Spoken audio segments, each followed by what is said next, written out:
So then let's consider first of all, what is a mind in the grip of vicious circles?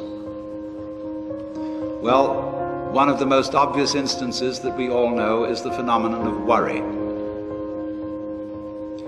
The doctor tells you that you have to have an operation. And that has been set up so that automatically everybody worries about it. But since worrying takes away your appetite and your sleep, it's not good for you. So the doctor tells you not to worry because he wants you on the operating table in a state of good health, well rested, etc. But you can't stop worrying, and therefore you get additionally worried that you are worrying. And then furthermore, because that is quite absurd and you are mad at yourself because you do it, you are worried because you worry because you worry. That is a vicious circle. Another form of vicious circle is when a person is convinced that they ought to be unselfish,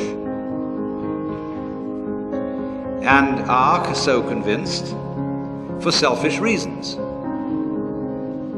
I would like to think of myself as an unselfish person, because that's the sort of person I'm supposed to be.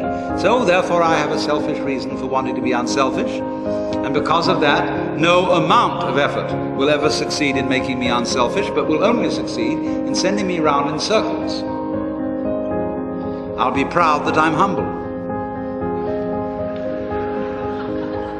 etc. Can you allow your mind to be quiet? Isn't it difficult? Because the mind seems to be like a monkey, jumping up and down and jabbering all the time. Once you've learned to think, you can't stop. And an enormous number of people devote their lives to keeping their minds busy and feel extremely uncomfortable with silence. When you're alone, say in a doctor's waiting room, which may be very uninteresting, nobody's saying anything, there's nothing to do,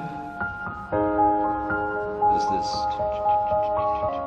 this worry, this lack of distraction. I'm left alone with myself, and I want to get away from myself. I'm always wanting to get away from myself. That's why I go to the movies, that's why I read mystery stories, that's why I go out to girls, or anything that you do, or get drunk, or whatever.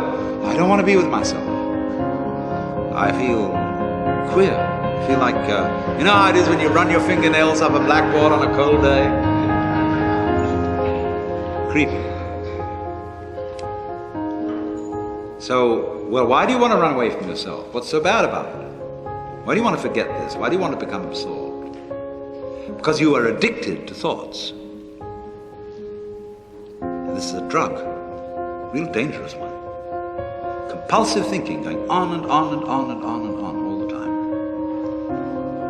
It's a habit. As you keep telling yourself where you are, who you are, what's going on, how good it is, how bad it is. Reading the newspaper of your mind. You know a lot of people, they get hold of a newspaper, and the newspaper reads them, they don't read it. So there's a difficulty about stopping that activity. And you really have to stop it if you want to be sane. Because if I talk all the time, I don't hear what anyone else has to say. Then I'll end up in the situation of having nothing to talk about but my own talking. Or so in exactly the same way, if I think all the time, I won't have anything to think about except thoughts. And that's the academic fallacy. See, when you add books to the library, a great many of the books that are added to the library are books about books. They're not necessarily books about life, some of them are, but most of the books, especially PhD dissertations, are books about books about books about books. And that doesn't really get us very far. So in order to have something to think about, there are times when you simply must stop thinking. Well, how do you do that? The first rule is don't try to. Because if you do, you will be like someone trying to make rough water smooth with a flat iron. And all that will do will stir it up. So, in the same way as a muddy, turbulent pool quiets itself when left alone, you have to know how to leave your mind alone. It will quiet itself